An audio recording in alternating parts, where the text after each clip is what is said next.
এটি আমার নিজের জীবনের এমন এক নির্মম সত্য যা আজ পর্যন্ত আমি কোনো লোক সম্মুখে আনিনি।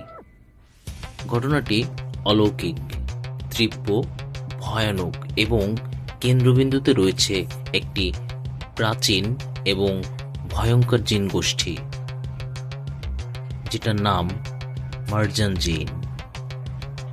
ঘটনার প্রেক্ষাপটে হাতে কিছুটা সময় নিয়ে ঘরের আলো নিভিয়ে শুনুন মাঝরাতের এই হাড় কাঁপানো অভিজ্ঞতা।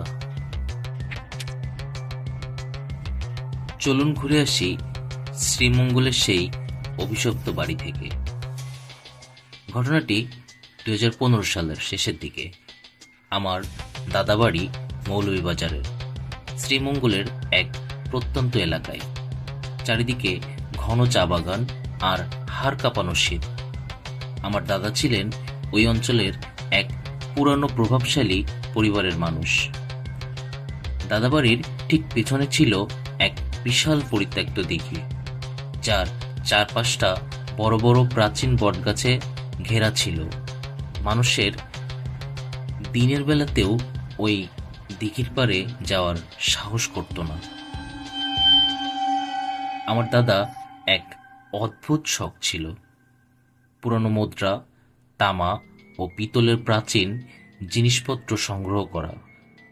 একদিন চা বাগানের এক শ্রমিক মাটি খনন করার সময় মাটির গভীর থেকে একটি অদ্ভুত অষ্টধাতুর তৈরি ভারী বাক্স পায়।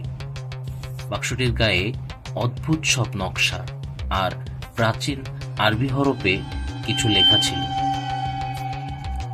দাদা লোভ সামলাতে না পেরে প্রচুর টাকার বিনিময়ে সেই বাক্সটি কিনে নেন এবং নিজের শোবার ঘরের সিন্ধুকে রেখে দেন। আর সেদিন থেকেই আমাদের পরিবারে নেমে আসে মার্জান জিনের অভিশাপ।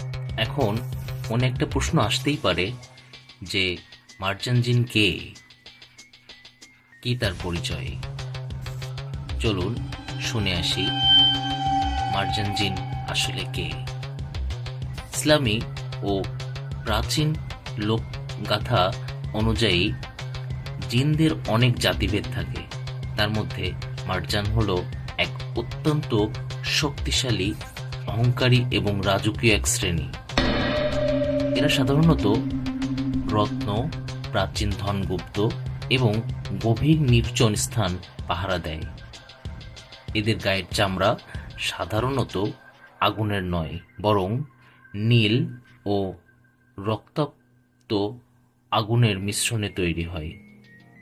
যদি কোনো সাধারণ মানুষ এদের ক্রোধের মুখে পড়ে, তবে বংশ পরম্পরায় সেই পরিবার ধ্বংস না হওয়া পর্যন্ত এরা শান্ত হয় না। দাদা বাক্সটি খোলার পর থেকেই বাড়ির পরিবেশ ভারী হতে শুরু করে।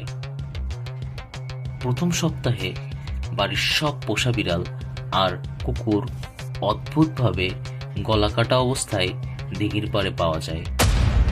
মাঝরাতে ছাদ থেকে মনে হতো কেউ যেন ভারী বুট জুতো পরে হেঁটে বেড়াচ্ছে।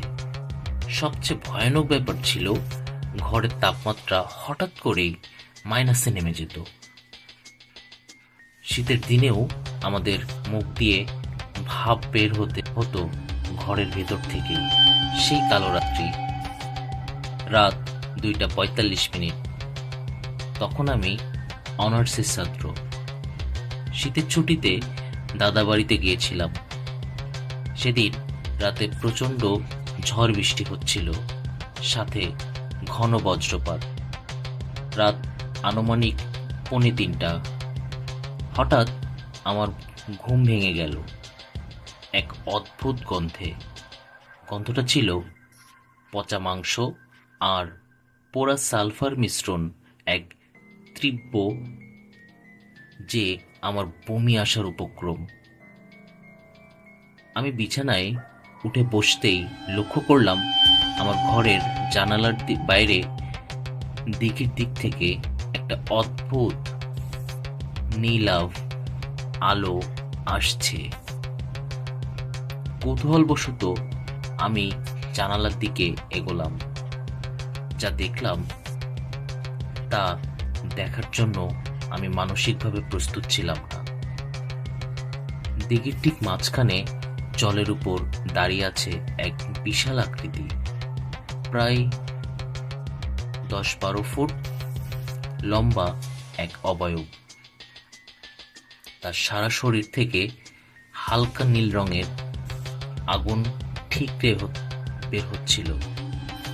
সবচেয়ে ভয়ানক ছিল তার চোখ দুটো।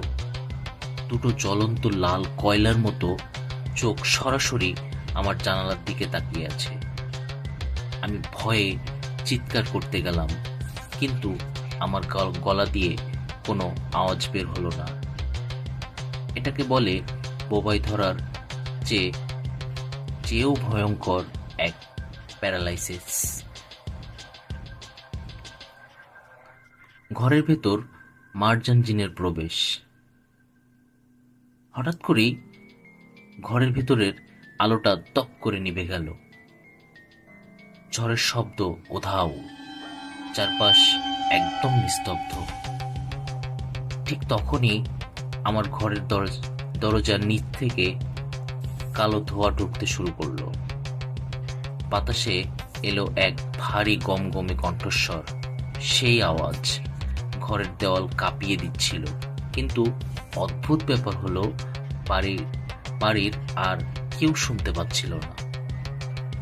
কণ্ঠস্বরটি বলল, যাকে তুই বাক্স থেকে মুক্ত করেছিস সে কোনো দাস নয়, সে মার্জান বংশের রাজপুত্র।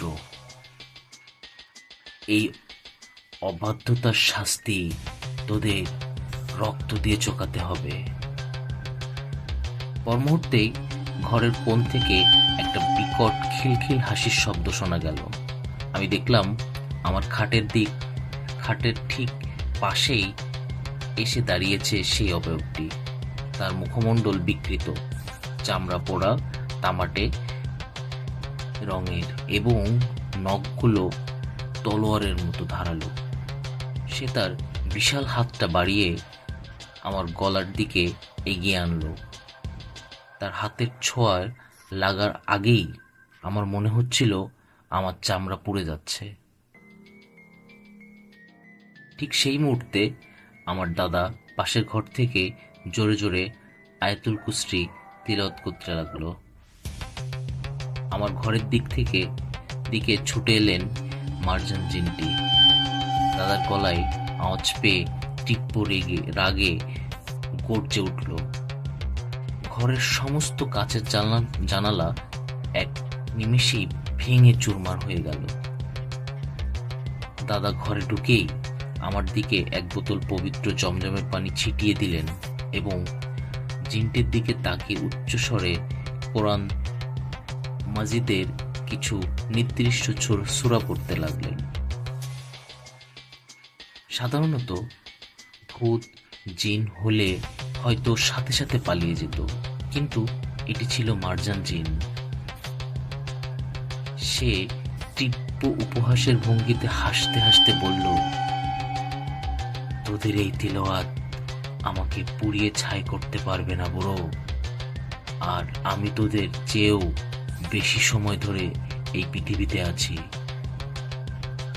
তবে আল্লাহর কালামের একটা নিজস্ব শক্তি আছে।